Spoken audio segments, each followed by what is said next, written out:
Everyone, welcome to my SST class. तो हम लोग क्लास 10 का जो डेमोक्रेटिक पॉलिटिक्स था उसका चैप्टर 6 पॉलिटिकल पार्टीज़ के बारे में डिस्कस कर रहे थे। तो पहले के क्लास में हम लोग पढ़े थे why do we need political parties, उसके मीनिंग और उसके फंक्शन। तो आज हम लोग देखेंगे नेसेसिटी ऑफ पॉलिटिकल पार्टीज़। तो पॉलिटिकल पार्टी की ज़रूरत जो है वो क्यों होती है, तो उसका जो आंसर है वो हमें फंक्शन का जो लिस्ट मिला है 7 लिस्ट, उससे ही पता चल रहा है कि पॉलिटिकल पार्टी की ज़रूरत जो है वो इन सभी फंक्शन को परफॉर्म करने के लिए होता है। तो जितने भी फंक्शंस पहले पढ़े हो वो सभी फंक्शंस को पूरा कौन करता है? Political parties. तो इसलिए हमें पॉलिटिकल पार्टीज़ की ज़रूरत होती है। तो जितने भी मॉडर्न डेमोक्रेसी हम देखेंगे, जितने भी कंट्री में डेमोक्रेसीज होता है सभी कंट्रीज़ में पॉलिटिकल पार्टी जैसे करके भी होते हैं। तो सोचो अगर पॉलिटिकल पार्टीज नहीं होते किसी भी डेमोक्रेसी कंट्री में तो उसका सिचुएशन क्या होता। तो सब जितने भी कैंडिडेट्स होते हैं वो सभी इंडिपेंडेंट कहलाते हैं, मतलब वो बिना पार्टी के अगर इलेक्शन में कंटेस्ट करेंगे तो उनको इंडिपेंडेंट कहलाते हैं। तो ऐसे जो जितने भी लोग कंटेस्ट करेंगे इलेक्शन के वो सभी लोग इंडिपेंडेंट कहलाएंगे। कोई पार्टी नहीं होगा, कोई प्रॉमिस नहीं होगा, कोई रूल्स रेगुलेशंस नहीं होंगे, या फिर उनके कुछ जो पॉलिसीज़ होते हैं वो कोई भी पॉलिसी नहीं होगा। जैसे कि इलेक्शन के टाइम में अपने जो पार्टीज होते हैं वो अपने अपने पॉलिसी लेके आते हैं, लोगों को वो लोगों के सामने लाते हैं ताकि लोग जो है कौन सा पॉलिसी अच्छा है उसके हिसाब से उनको वोट देते हैं। तो जैसे कि बीजेपी एक पॉलिटिकल पार्टीज होते हैं, कांग्रेस एक होते हैं। तो सपोज कोई एक पार्टी बोल जाए कि हम लोग इलेक्शन में अगर जीतेंगे तो हर एक घर को जो है बिजली मिलेगा, पानी मिलेगा फ्री में, तो ऐसा कुछ वो प्रॉमिस करते हैं। या फिर दूसरा कोई पार्टी को लगता है हम लोग जो है सस्ते में पानी देंगे या फिर कम रेट में बिजली का बिल देंगे। तो इतने बहुत सारे जो प्रोमिस होता है वो पार्टी का पॉलिसी होते हैं। तो जितने भी पॉलिसी होंगे वो नहीं होते, कोई प्रोमिस नहीं होता। अगर गवर्नमेंट बन भी जाता तो उसका कोई मतलब सर्टेनिटी नहीं होता वो कितने दिन तक रन होगा या नहीं, या फिर कुछ प्रॉब्लम्स आते हैं। जैसे कि अभी गवर्नमेंट को ये काम करता है और अगर वो लोगों को पसंद नहीं आता है या फिर वो किसी काम को अच्छे से नहीं कर रहे हैं तो हम लोग उनको ब्लेम कर सकते हैं या उनको अपोज कर सकते हैं।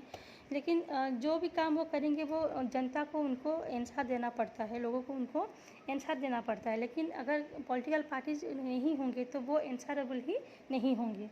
तो ऐसे बहुत सारे डिफ़िकल्टीज़ होते हैं जो कि अगर पॉलिटिकल पार्टीज नहीं होंगे तो हमें बहुत सारे प्रॉब्लम्स हो सकते हैं। तो इसलिए पॉलिटिकल पार्टीज होने बहुत ही नेसेसरी होता है।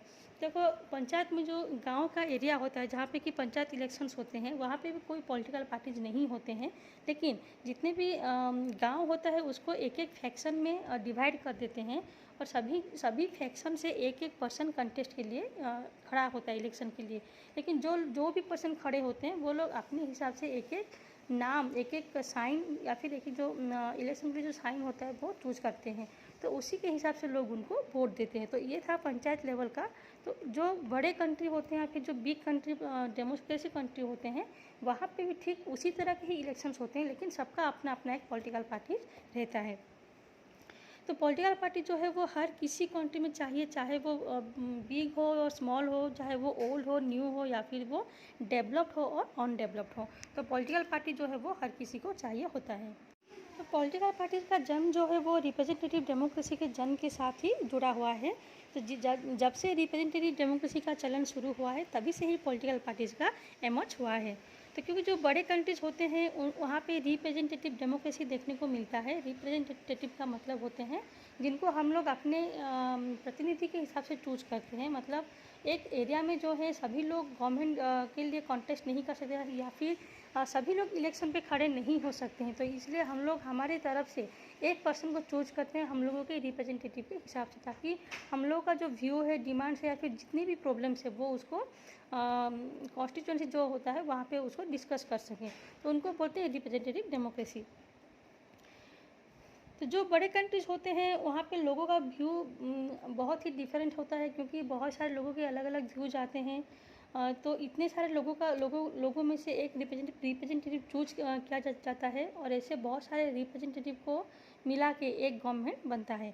तो जो रिप्रेजेंटेटिव्स होते हैं वो बहुत ही ज़रूरी होते हैं, क्योंकि एक गवर्नमेंट को रन करने के लिए कुछ लोग उसको सपोर्ट भी करते हैं या फिर कुछ लोग गवर्नमेंट को जो है अपोज भी करते हैं। तो ये जो मेकानिज़म है ये बहुत ही ज़रूरी होता है। तो पॉलिटिकल पार्टी जो है इसलिए नेसेसरी होते हैं क्योंकि सबसे पहला जो इम्पोर्टेंट काम है वो है गवर्नमेंट को रन करना। तो गवर्नमेंट को रन करने के लिए एक रूलिंग पार्टी चाहिए होता है और एक ओपोजिशन पार्टी चाहिए होता है। तो रूलिंग पार्टी कैसा काम कर रहा है उसको देखने का काम होता है ओपोजिशन का। तो गवर्नमेंट जो है पॉलिसी बनाने के लिए या फिर कौन सा काम कर रहा है उसको भी अपोज करने का काम होता है ओपोजिशन पार्टी का।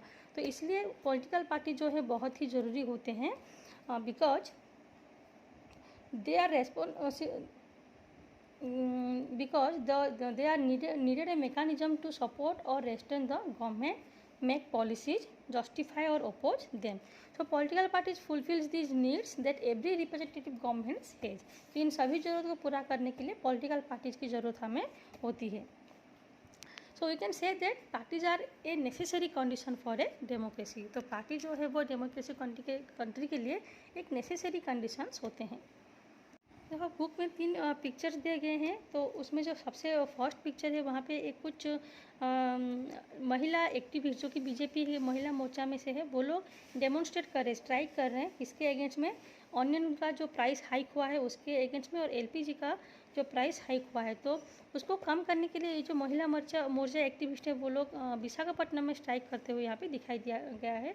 देन सेकेंड पिक्चर में देख सकते हो यहाँ पे जो मिनिस्टर्स हैं वो 1 लाख रुपीज़ का चेक दे रहे हैं हुक विक्टिम फैमिली को उनके घर जाके।